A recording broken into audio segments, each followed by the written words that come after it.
Good evening and welcome to a stormy, rainy Polish evening. Bear with me. To make a plate, I'm going to be using a rolling pin, ordinary kitchen rolling pin, a wooden knife, a plastic credit card, wooden rib, and a pin. And of course, I'm going to be making it on a wooden bat.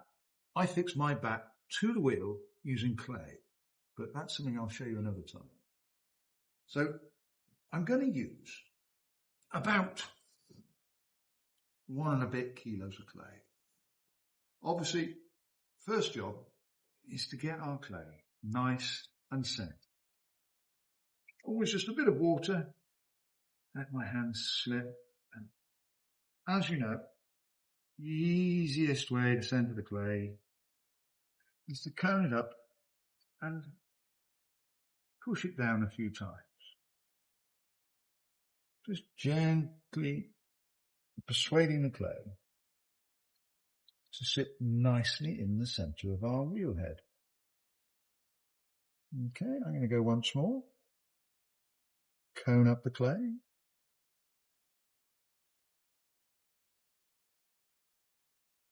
It's always a great feeling, this. Compress it back down.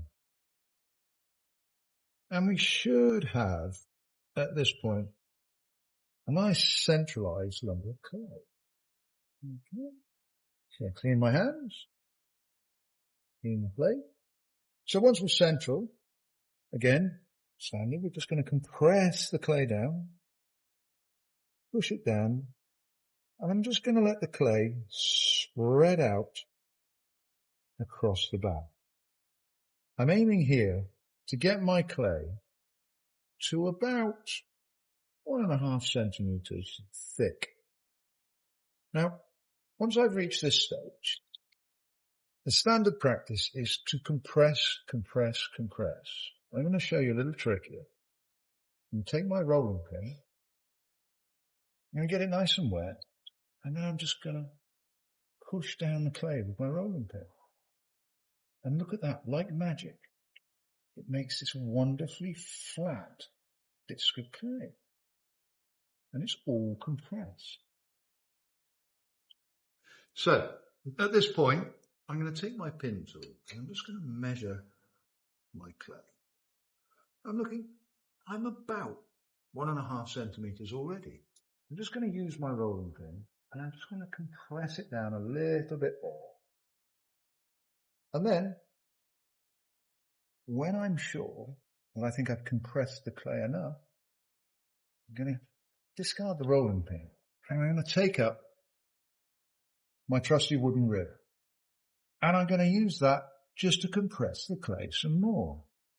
I'm going to use my wooden knife. I'm just going to cut underneath the edge of my plate and turn the rim of my plate up. See how easy that is? You could almost call that a plate already. But I'm going to use my sponge and I'm going to turn that rim up. Okay, as you can see, we've got a beautiful shape coming. Nice thick wall. I'm going to use this wall to make the final rim of my clay. I just want to make sure that all the clay is nice and compressed.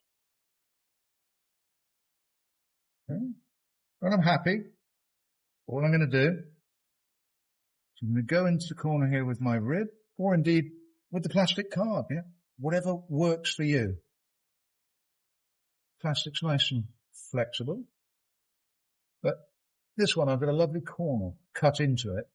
I'm just going to use that to make what I call the side of my plate. All I'm doing is I'm just firming up every aspect of my proposed plate. All I'm going to do now is lift that wall a little to thin out the clay. Done. Everything nice and steady. And then I'm going to use my rib to fold over the rim of my plate, steadying it with my finger. And we get this beautiful differently shaped cake.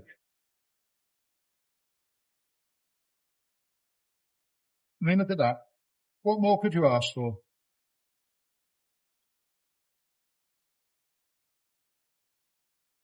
An excellent dinner plate.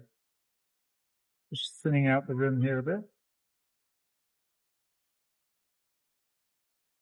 I'm going to use my sponge just to round off the edge. And there you have it. The easiest way I know to make a dinner plate. Have fun. See you soon. Okay, so here we are, day 2 of making a plate. Forgive the surgical glove.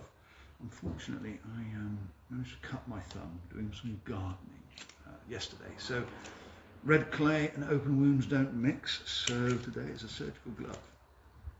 However, I digress. Now, my first job when trimming my plate, which is the next thing, is to make myself a little bit of a chuck. This is because if you just rest the plate on the wheel, one stands the risk of damaging the rim of the plate. Okay, and there we have it. A reasonably leather hard chuck, nicely attached to the head of my whip. I'm going to take the plate that we made yesterday, as you can see, untrimmed bottom, removed from the back. I'm just going to place that on my chuck. And as you can see, it's a fairly nice fit. We don't have to centralize it too much because the chuck holds everything in place. Okay, so now the fun begins. I'm going to use, I think, this one. Nice and simple. I'm going to start by just taking out the corner of the plate where it came off the bat. So you get these beautiful ribbons of clay. Okay, I love these little ribbons of clay. They fly off the wheel. Obviously, the faster you go, the further the ribbons go, but I like to take things nice and steady. So you can see what I'm doing here is I'm just following the contour of the plate, making a nice shape the outside, and then what I'm going to do, I'm going to swap from this to this tool, you see, and I'm just going to cut it the edge with my foot.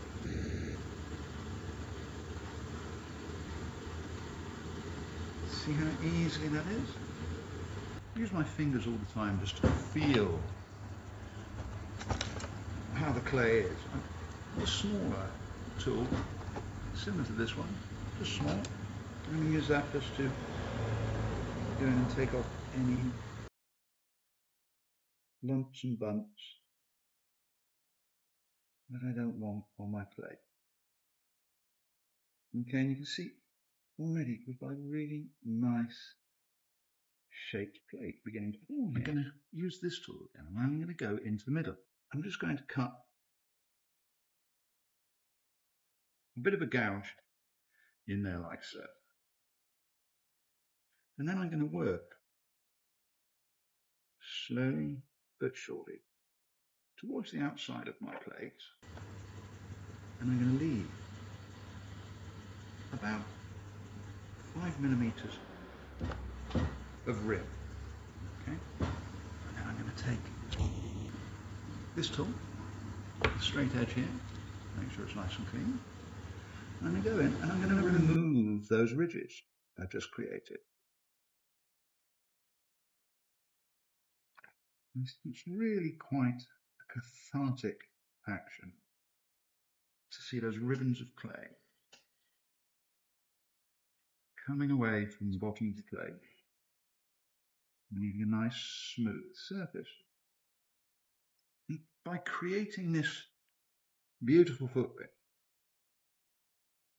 we're enabling the plate to stand on a flat surface without rocking. Now, you see me tapping here? Can you hear that? Sounds like a drum. That means that the bottom of my plate is about, should we say, just under a centimetre thick, maybe about 8 or 9 millimetres. And I know that's about where I want it to be. I'm just going to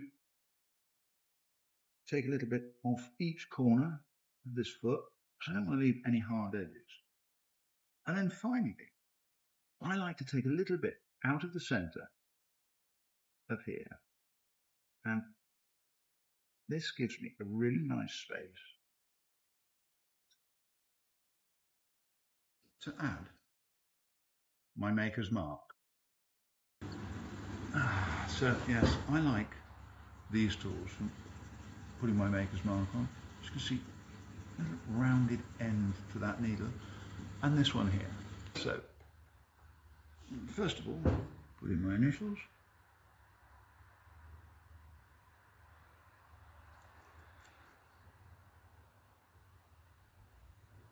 Then my symbol.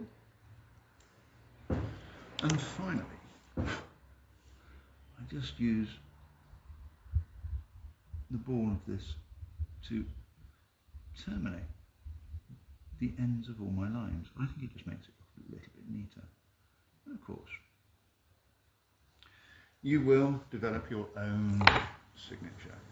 My final thing is to use a sponge. Not wet, just moist.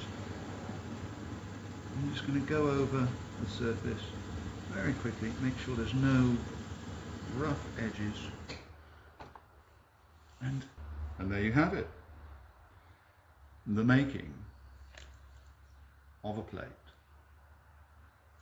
I'll see you soon.